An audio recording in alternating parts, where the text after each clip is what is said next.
Cry એટલે રડવું. WEEP whip એટલે રડવું. THROW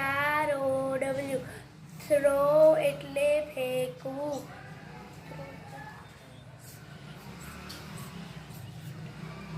CATCH કેચ એટલે પકડવું. KICK કિક એટલે લાત મારવું. SHOOT શૂટ એટલે નિશાની તાકવું. YA